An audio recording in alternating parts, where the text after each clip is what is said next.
चलो भाई देखो अब मैं क्या करता हूं। आनंद दुबे, अब आप बताइए आनंद दुबे, पहले अपने एक्सपीरियंस से बताइए, ये सातों की सदस्यता बचेगी या जाएगी? आपने तो खूब केस लड़ा है ना शिवसेना वाला। अभी मजा आएगा ना भिड़ो। मानक भाई नमस्ते। हमने देखी जमाने की यारी, बिछड़े सभी बारी बारी। इस दिल के टुकड़े हजार हुए, कोई यहाँ गिरा कोई वहां गिरा। जिन्होंने अपना बीजेपी को बना दिया है नया अड्डा, आम आदमी पार्टी के घर में कर दिया है बड़ा सा गड्ढा, उनका नाम है राघव चड्ढा।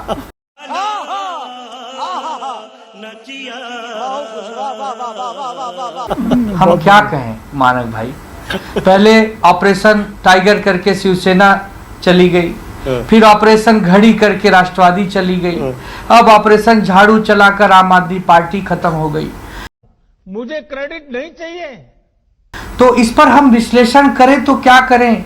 अभी कोई वकील साहब, हमारे बड़े भैया वाजपेयी साहब कह रहे थे कि ये केस हार जाएंगे। अरे केस तो तब हारेंगे जीतेंगे जब वो बोर्ड पर आएगा, उस पर सुनवाई होगी, उस पर बहस होगी। सही पकड़े हैं। अब तो मानक भाई आजकल बच्चे गाना गा रहे हैं मुंबई में और देश के अलग अलग कोने में कि तू कल चला जाएगा तो मैं क्या करूंगा, तू याद बहुत आएगा तो मैं क्या करूंगा। अब तो छोटी छोटी पार्टियां डरी हुई हैं, उनके सांसद विधायक अब सब यही बोल रहे हैं कि जब तक हैं साथ में तभी तक हैं, कल कहाँ हृदय परिवर्तन हो जाए, कल कौन कहाँ चला जाए, किस दल में बात करने लगे कोई नहीं जानता। ये सब क्या देखना पड़ रहा है? अच्छा है मैं अंधा हूँ।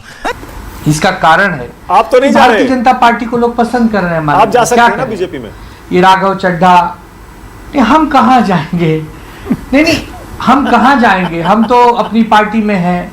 लेकिन हमारा यही कहना है कि ये जो लोग जा रहे हैं मानक भाई, ये कितने दबे कुचले लोग हैं, इन पे कितना अन्याय हुआ है। ये राज्यसभा सांसद का पद इतना छोटा होता है कि कार्यकर्ता निराश हो जाता है। कुछ बड़ा चाहिए, कुछ बड़ा करना है। ये राज्यसभा, ये लोकसभा, ये नगर सेवक, एमपी, एमएलए, इससे पेट नहीं भरने वाला हम कार्यकर्ताओं का। हमें प्रधानमंत्री बनना है, राष्ट्रपति बनना है, उपराष्ट्रपति, इसीलिए लोग चले जाते हैं, वरना हम भी कब के भग गए होते। तो क्या करें मानक भाई, सबकी अपनी अपनी दिलचस्पी है। जो ये बिक गई है गवर्नमेंट, अब गवर्नमेंट में कुछ नहीं है। तो चला गया वो चला गया, जो रुक गया वो रुक गया। कांग्रेस पार्टी तो यही जी। आप पर तो कोई ईडी सीबीआई का केस नहीं है ना, और कोई स्कोप तो नहीं है ना? हम पर तो कोई एनसी भी नहीं है मानक भाई। एनसी एफआईआर तो दूर की बात है। हम तो बहुत बेदागी वाले छवि के राजनेता या कार्यकर्ता हैं। लेकिन हम नहीं जा पा रहे हैं क्योंकि उसका भी एक संजोग होता है, उसका भी एक समय होता है।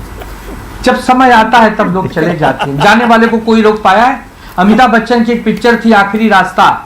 इस समय देश में एक ही रास्ता है, आखिरी रास्ता, मतलब बीजेपी, भाजपा, राष्ट्र निर्माण।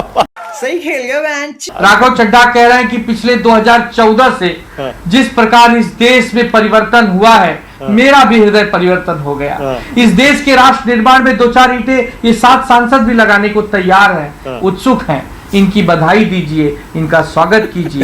इन्होंने बहुत जबरदस्त, क्या कहें, अब ये तो देश की जनता सब देखती है, समझती है। बेकार है भैया, मैं तो टूट गया। ये बात कोर्ट कचहरी की तो 2-4 साल 10 साल अगले जन्म में भी इसके नतीजे आ सकते हैं। उन नतीजों को देखकर हम मुस्कुराने के लिए जीवित रहेंगे, हमें पता नहीं। सिर्फ अब एक ही है कि इस जैसे एक बहुत पुराना है कि आपका मन और हृदय अगर किसी के प्रति समर्पित हो जाए, प्रेम हो जाए किसी से, तो वहां समर्पण कर दो। इस समय देश के विपक्ष को एक प्रेम सा होता जा रहा है बीजेपी के प्रति। आज नहीं कल सब बिछड़ रहे हैं बारी बारी, सब समर्पण की तरफ है। सही बात है भाई, मजा आया। और मैं ये जो मजा है हिंदुस्तान के हर व्यक्ति को देना चाहता हूं।